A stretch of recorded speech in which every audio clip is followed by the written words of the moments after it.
আসসালামু আলাইকুম ওয়া রাহমাতুল্লাহি ওয়া বারাকাতুহু। আলহামদুলিল্লাহ ওয়াসসালাতু ওয়াসসালামু আলা রাসূলিল্লাহ ওয়া বা'দ। সম্মানিত দিনী ভাই এবং বোন, তাহযীব ইনস্টিটিউট কর্তৃক আয়োজিত বিশুদ্ধ কোরআন শিক্ষা কোর্সে যারা এনরোল করেছেন সবাইকে আন্তরিক মোবারকবাদ এবং শুভেচ্ছা জানাচ্ছি। আরবি ভাষা, পবিত্র কোরআন কারীমের ভাষা, জান্নাতের ভাষা, এমনকি মহামহিম আল্লাহ সুবহানাহু ওয়া তাআলার ভাষা এবং মৃত্যুর পরে যে ৩টি প্রশ্ন করা হবে সেটাও আরবিতেই করা হবে। পবিত্র কোরআন কারীম শিক্ষা করা আমাদের জন্য একান্ত জরুরি। কোরআন কারীম শুদ্ধ করে পড়া, বোঝা এবং সেই অনুযায়ী আমল করা আমাদের প্রতি ফরজ। তো প্রিয় দর্শক, আলহামদুলিল্লাহ আমরা পবিত্র কোরআন কারীম শুদ্ধ করে পড়ার অভিপ্রায় নিয়ে বা ইচ্ছা নিয়ে আমরা এই কোর্স শুরু করেছি আলহামদুলিল্লাহ। আমাদের কোর্স শুরু করার পর আমরা যেহেতু অনলাইনে পাঠদান কার্যক্রম চালিয়ে যাচ্ছি, তো এক্ষেত্রে সবচেয়ে বড় যে সমস্যা আমরা ফেস করি সেটা হলো আরবি ২৯টি লেটার বা বর্ণের হরফের সঠিক উচ্চারণ।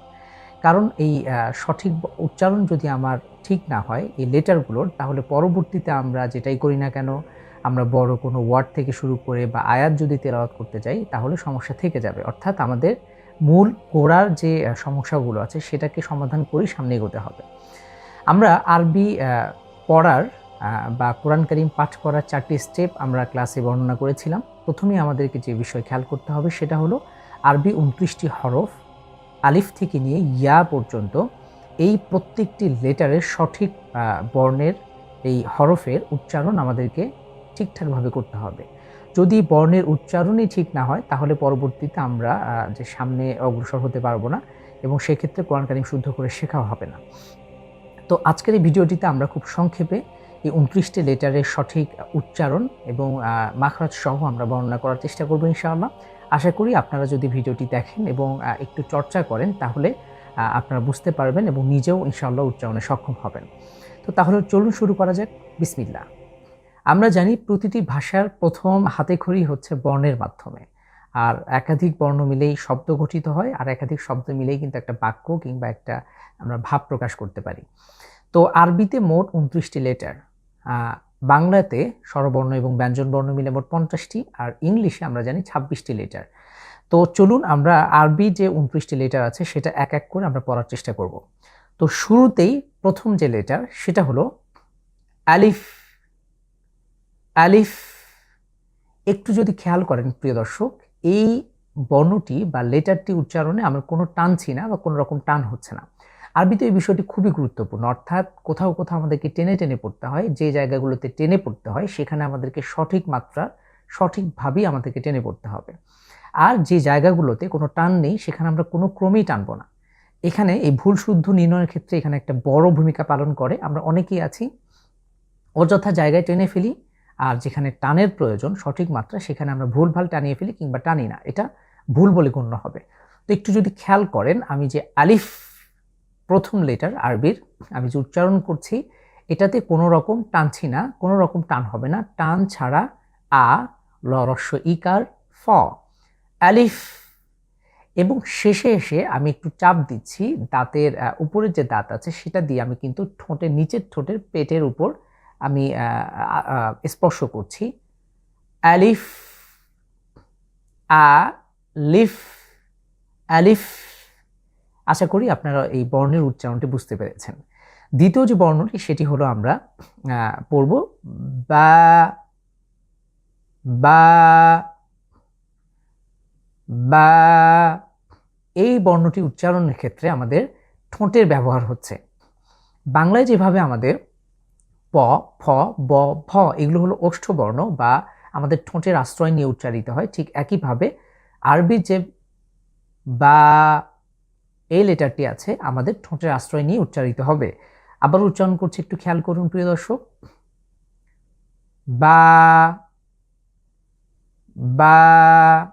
একটু যদি খেয়াল করেন আমি কিন্তু এখানে একটু লং করেছি বা দীর্ঘ করে পড়েছি, আর এর মাত্রা হবে মাত্র ১ আলিফ, অর্থাৎ ১ সেকেন্ড লং করে পড়লেই আমাদের যথেষ্ট। পরের যে লেটারটি আছে সেটি হলো তা। তা। একটু যদি খেয়াল করেন আমি জিভের আগাটা বা সামনের অংশটুকু এইটাকে আমি সামনের যে দাঁত রয়েছে তার ঠিক গোড়ার সাথে লাগিয়ে, অর্থাৎ বাংলায় যে আমরা দন্ত বর্ণগুলো আছে ত, থ, দ, ধ এগুলো হলো দন্ত বর্ণ, ঠিক সেভাবে আমি তকে উচ্চারণ করছি। আবারও খেয়াল করুন, জিভের আগা সামনের যে উপরের দাঁত আছে তার গোড়ার সাথে লাগিয়ে, তা তা। আবারও খেয়াল করুন, আমি কিন্তু একালিফ রং করে পড়ছি, অর্থাৎ এই বর্ণটি উচ্চারণের ক্ষেত্রে একালিফ আমাদেরকে টেনে পড়তে হবে। তা, আলিফ, বা, তা। আশা করি এই 3টি বর্ণের উচ্চারণ আপনারা বুঝতে পেরেছেন, আলহামদুলিল্লাহ। তাহলে চলুন পরবর্তী হরফে যাই। পরবর্তী যে লেটার সেটি হলো আরবিতে সা। সা। লক্ষণীয় বিষয় হচ্ছে বর্ণটি অত্যন্ত সফট কিংবা পাতলা করে উচ্চারণ করতে হবে। এর মাখরাজ হচ্ছে আমাদের জিভের যে আগাটা আছে এটাকে সামনের দাঁতের এই যে আগাটার আশ্রয় নিয়ে আমরা উচ্চারণ করব সা, এবং বাতাস বের হচ্ছে, এটা সফট লেটার, আমাদেরকে বিষয়টি খেয়াল করতে হবে। এখানে বা, তা, সা এই 3 বর্ণের আপনারা যদি একটু গঠনটা খেয়াল করেন, বার নিচে 1 নোক্তা ব্যবহার হয়েছে, তার উপরে 2 নোক্তা এবং সার উপরে মোট 3 নোক্তা। এই নোক্তা দেখে আমাদেরকে কিন্তু হরফগুলো সঠিকভাবে চিহ্নিত করতে হবে। প্রিয় দর্শক, চলুন তাহলে আমরা পরবর্তী লেটারে চলে যাচ্ছি। পরবর্তী যে বর্ণ সেটি হলো জিম। জিম। আবারও খেয়াল করুন, জিম। এই লেটারটি উচ্চারণে মোট 3 আলিফ বা 3 সেকেন্ড লং করে পড়তে হবে। একটু যদি খেয়াল করেন তাহলে আমি জিম যে উচ্চারণ করছি, বাংলায় যে বর্গীয় জ, ঠিক একই মাখরাজ, একইভাবে আমরা উচ্চারণ করতে পারি জিম। অর্থাৎ জিভের মাঝখান, জিভের যে মধ্য জায়গাটা আছে সেটা তার উপরের যে তালুর সাথে আমরা লাগিয়ে উচ্চারণ করব জিম। আশা করি বুঝতে পেরেছেন। তাহলে চলুন আমরা এই 5টি লেটার আবার উচ্চারণ করি ইনশাআল্লাহ। আপনারা আমাদের সাথে একটু চর্চা করতে পারেন।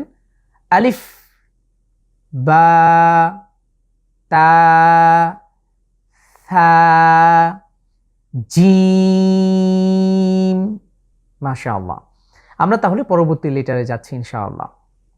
পরবর্তী যে লেটার সেটি হলো ঠিক জিমের মতোই, আমরা জিমের নিচে 1 নোক্তা দেখেছি, এখানে কোনো রকম নোক্তা ব্যবহার হয়নি, জাস্ট আমরা জিমের যে আকার সেটাই থাকবে কোনো রকম নোক্তা ছাড়া। এটার উচ্চারণ হলো ঠিক কণ্ঠের মাঝ বরাবর জায়গা থেকে, কণ্ঠকে খুব চাপ দিয়ে আমরা উচ্চারণ করব। একটু খেয়াল করি, হা, হা। প্রিয় দর্শক, আপনারা যদি একটু খেয়াল করেন, হা আমি কিন্তু কণ্ঠের ব্যবহার করছি, অর্থাৎ কণ্ঠের মাঝখান থেকে একটু কঠিনভাবে আমরা কণ্ঠের উপর চাপ দিয়ে আমরা এটাকে উচ্চারণ করব। আবারও খেয়াল করুন, হা, হা। যদি এই লেটারটাকে আমরা শুধু বাংলার হার মতো উচ্চারণ করি, এই কণ্ঠের ব্যবহার ছাড়া, তাহলে সেটা অশুদ্ধ বলে গণ্য হবে। আমরা যদি বলি হা, তাহলে কিন্তু সেটা সঠিক উচ্চারণ হলো না। তাহলে আমাদেরকে যেটা করতে হবে, কণ্ঠের মাঝখান থেকে চাপ দিয়ে আমরা উচ্চারণ করব হা, হা। আশা করি বুঝতে পেরেছেন। আরেকটি বিষয় হলো, হা উচ্চারণ করতে আমাদের একালিফ টেনে পড়তে হবে। প্রিয় দর্শক, তাহলে আমরা পরবর্তী লেটারে যাচ্ছি। পরবর্তী লেটার হচ্ছে ঠিক হার মতনই দেখতে, কিন্তু এর উপরে 1 নোক্তা। এর উচ্চারণ হবে খ। খ। আমাদের যে কণ্ঠ আছে ঠিক এর শেষ জায়গা থেকে খ। আপনারা আমাদের সাথে উচ্চারণ করুন, খ। বাংলায় যে খ আছে ঠিক অনেকটা এমন, তবে আমার কণ্ঠের ব্যবহার করতে হবে কণ্ঠের ঠিক শেষ জায়গা থেকে খ। বাংলায় শুধু খ উচ্চারণ করলেই যথেষ্ট, কিন্তু আরবিতে আমি কণ্ঠের শেষ যে জায়গাটা আছে সেটা আশ্রয় নিয়ে উচ্চারণ করছি খ। আশা করি খ লেটারের উচ্চারণ আপনারা বুঝতে পেরেছেন। পরবর্তী লেটার হচ্ছে দাল। দাল। দা, এই যে বাংলার দ আছে, দ আকার এবং ল, এটা আমরা 3 আলিফ লং করে পড়ব। দাল। আমি জিভের আগাটাকে সামনের যে দাঁত আছে তার ঠিক গোড়ার সাথে লাগিয়ে, দাল। এখানে লক্ষণীয় হচ্ছে আমরা যে তা লেটারটি উচ্চারণ করেছিলাম ঠিক তা এবং দালের মাখরাজ একই একই জায়গা থেকেই দুটো লেটার উচ্চারিত হবে। আরেকটা লেটার আছে আমরা সামনে দেখব ইনশাআল্লাহ। তাহলে দাল, এই দাল উচ্চারণে আমরা 3 আলিফ লং করব। হা, খ, দাল। হা এবং খ এটাকে 1 আলিফ করে পড়ব এবং দাল এটা 3 আলিফ লং হবে। প্রিয় দর্শক, এর পরের লেটারটি হচ্ছে জাল। জাল, একটু খেয়াল করুন, লেটারটি হচ্ছে পাতলা বা সফট করে আমরা উচ্চারণ করতে হবে। আমি জিভের আগাটাকে সামনের যে দাঁত আছে তার আগার সাথে লাগিয়ে বা সামনের অংশটুকু, আবারও খেয়াল করুন, জাল। জাল, মোট 3 আলিফ লং করে আমরা পড়ব। আশা করি বুঝতে পেরেছেন। পরবর্তী লেটার হচ্ছে র।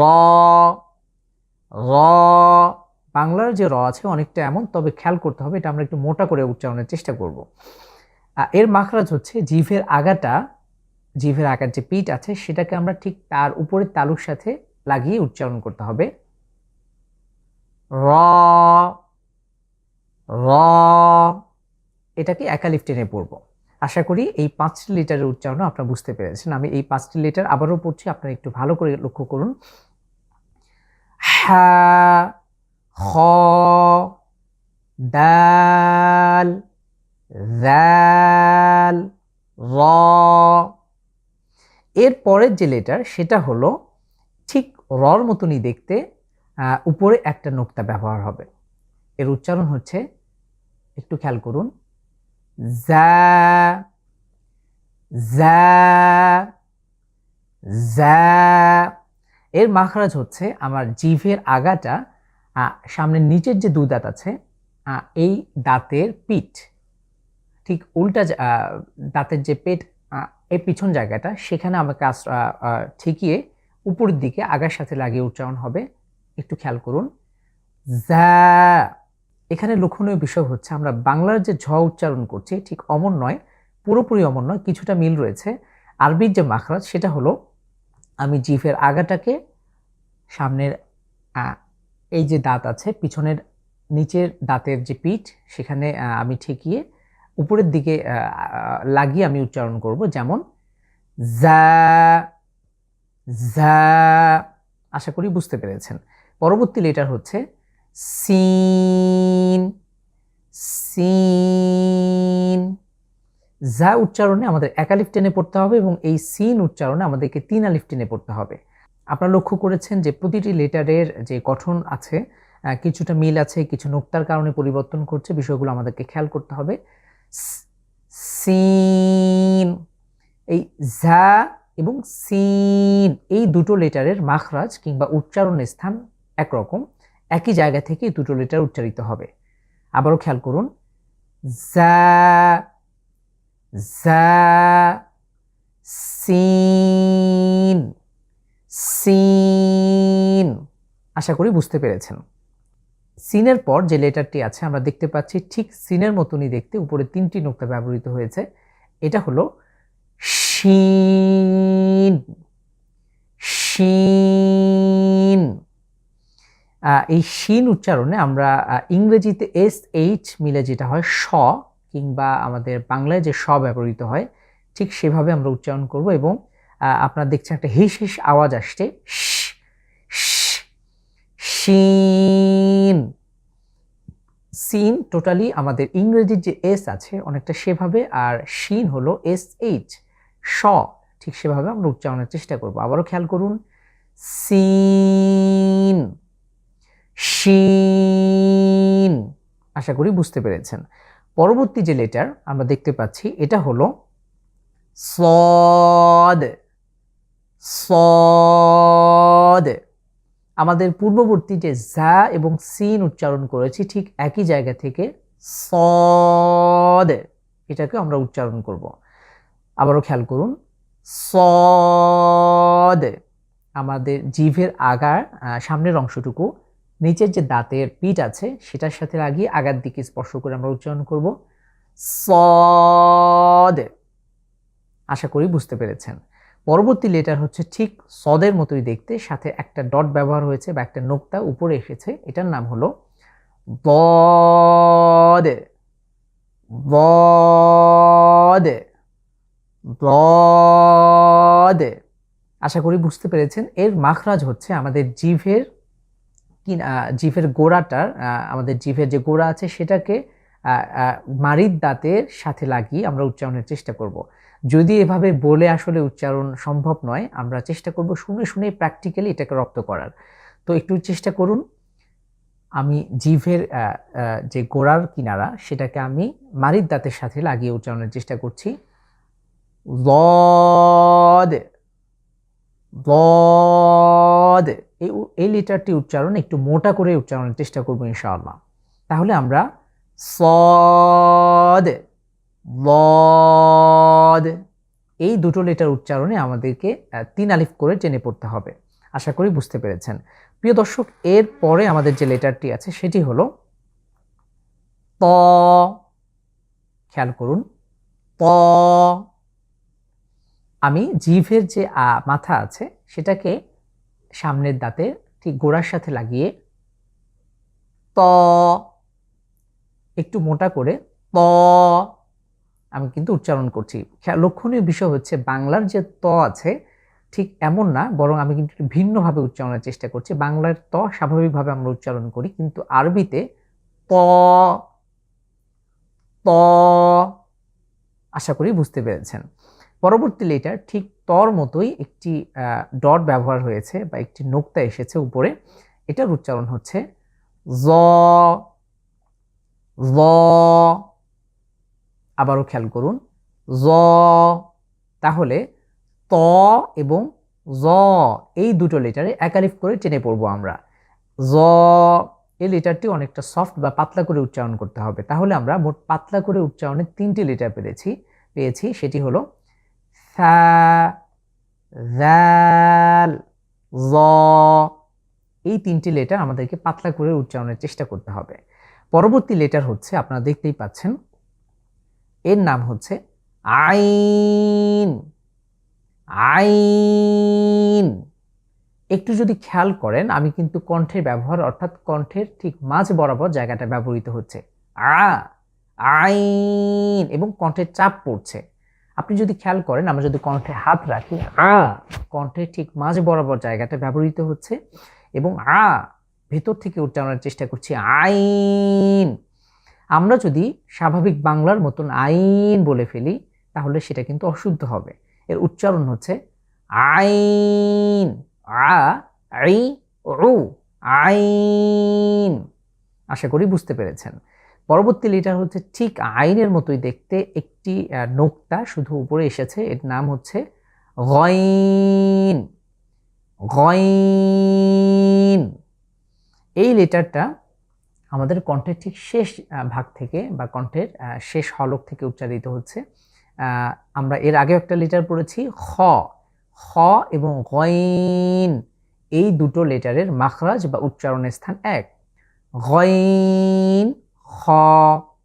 আশা করি বুঝতে পেরেছেন। আইন, গইন এই দুটো লেটার আমাদেরকে 3 আলিফ করে টেনে পড়তে হবে। তাহলে পরবর্তী লেটারে যাচ্ছি। দেখতে পাচ্ছেন ঠিক বার মতন আমরা যে বা, তা, থা এই 3টি লেটারের যে গঠন ছিল অনেকটা মিল আছে, শুধু মাথা, একটা মোটা মাথা আছে এবং অতিরিক্ত একটা নোক্তা ব্যবহার হয়েছে। এর নাম হচ্ছে ফা। আবারও খেয়াল করুন, ফা। আমি উপরের যে দাঁত আছে সেই দাঁত দিয়ে নিচের যে ঠোঁটের পেটকে আমি স্পর্শ করছি, ফা। আবারও খেয়াল করুন, ফা। আশা করি বুঝতে পেরেছেন। প্রিয় দর্শক, চলুন এই 5টি লেটার আমরা আবারও একটু উচ্চারণ করি। প, জ, আইন, গইন, ফা। আশা করি বুঝতে পেরেছেন। পরবর্তী লেটার আপনারা দেখতে পাচ্ছেন ঠিক ফার মতন একটা মাথা আছে এবং উপরে 2 নোক্তা ব্যবহৃত হয়েছে। এর নাম হচ্ছে কফ। আবারও খেয়াল করুন, কফ। এটা উচ্চারণের ক্ষেত্রে আপনারা হয়তো খেয়াল করছেন ক একটু ধাক্কা লাগছে। বাংলায় যদি আমরা ক আর ফ বলি, কফ, সেটা কিন্তু অশুদ্ধ হবে।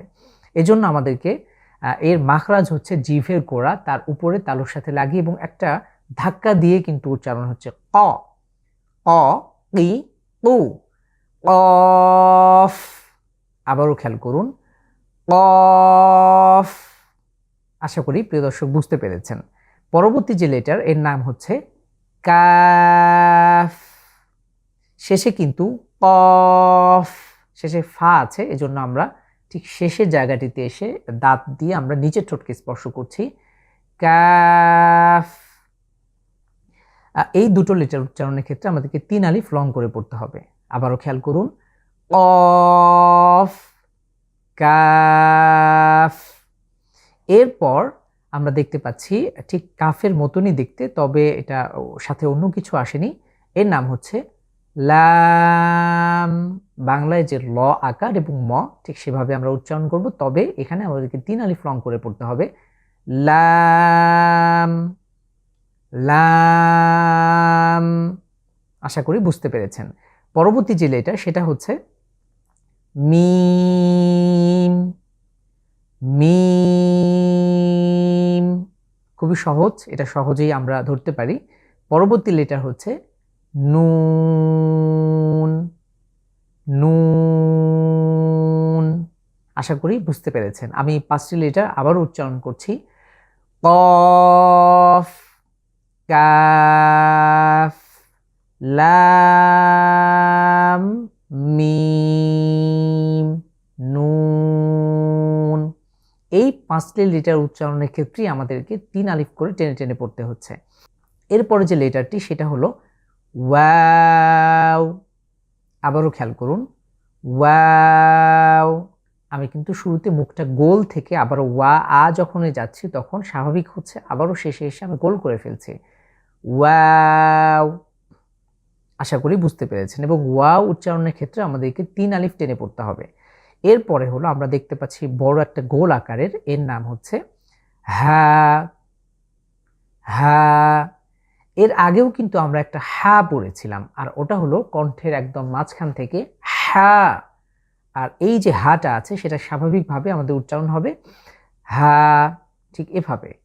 এর পরের যে লেটার আপনারা দেখতে পাচ্ছেন হামজা, এটার নাম হচ্ছে হামজা। হা এবং হামজা এটা হলো কণ্ঠের একদম শুরু থেকে, ঠিক এই জায়গাটি থেকে উচ্চারিত হবে, হামজা, হা, হা, হামজা। সবশেষ আমাদের আরবি 29টি হরফের সর্বশেষ যে লেটার সেটাকে আমরা দেখতে পাচ্ছি নিচে 2 নোক্তা ব্যবহৃত হয়েছে, এটা হচ্ছে ইয়া, ইয়া। খুব সহজ, আলহামদুলিল্লাহ। প্রিয় দর্শক, এতক্ষণ যাবত আমরা আরবি 29টি হরফ বা লেটারের আমরা উচ্চারণ শিখেছি। আশা করি আপনারা শুরু থেকে এ পর্যন্ত দেখে থাকলে বুঝতে পেরেছেন। চলুন আমরা শেষবারের মতন শুরু থেকে আলিফ থেকে নিয়ে ইয়া পর্যন্ত আমি আবারও উচ্চারণ করছি, আপনারা একটু মিলিয়ে দেখুন। আলিফ, বা, তা, সা, জিম, হা, খ, দাল, জাল, র, জা, সিন, শিন, صاد ضاد ط ظا عين غين فا قاف كاف لام ميم نون ওয়াও, হা, হামজা, ইয়া। প্রিয় দর্শক, আলহামদুলিল্লাহ আমরা এতক্ষণ যাবত আরবি 29টি হরফের সঠিক উচ্চারণ আমরা এতক্ষণ অনুশীলন করেছি। আশা করি আপনারা বুঝতে পেরেছেন। যে কোনো সমস্যা থাকলে আমাদেরকে জানাতে পারেন ইনশাআল্লাহ। তাহজিব ইনস্টিটিউটের পক্ষ থেকে আপনাদের সবাইকে আন্তরিক মোবারকবাদ এবং শুভেচ্ছা। ইনশাআল্লাহ কোরআন শেখার এই যাত্রায় শেষ পর্যন্ত আমাদের সাথে থাকবেন এবং পবিত্র কোরআন কারীমকে আমরা অবশ্যই শিখব এবং সেটাকে অর্থসহ বুঝে বুঝে আমরা যেন পড়ে আমল করতে পারি। আল্লাহ সুবহানাহু ওয়া তাআলা আমাদেরকে সেই তৌফিক দান করুন। সবশেষে একটি হাদিস দিয়ে শেষ করছি। এতক্ষণ যাবত আমরা যে লেটারগুলো পড়েছি, রাসূল সাল্লাল্লাহু আলাইহি ওয়াসাল্লাম ইরশাদ করেছেন, মান ক্বারাআ হারফান মিন কিতাবিল্লাহি তাআলা ফালাহু বিহি হাসানা ওয়াল হাসানাতু বিআশরি আমসালিহা। যে ব্যক্তি কোরআন কারীম থেকে একটি হরফ বা একটি লেটার পড়বে, তার জন্য একটি করে নেকি বরাদ্দ থাকবে এবং সেই এক নেকি 10টি নেকির সমান। অর্থাৎ একটি হরফের বিনিময়ে আমরা 10টি করে নেকি পেতে পারি। আল্লাহ সুবহানাহু ওয়া তাআলা আমাদের সবাইকে কোরআন শিখে বুঝে পড়া আমল করার তৌফিক দান করুন। আসসালামু আলাইকুম ওয়া রাহমাতুল্লাহি ওয়া বারাকাতুহু।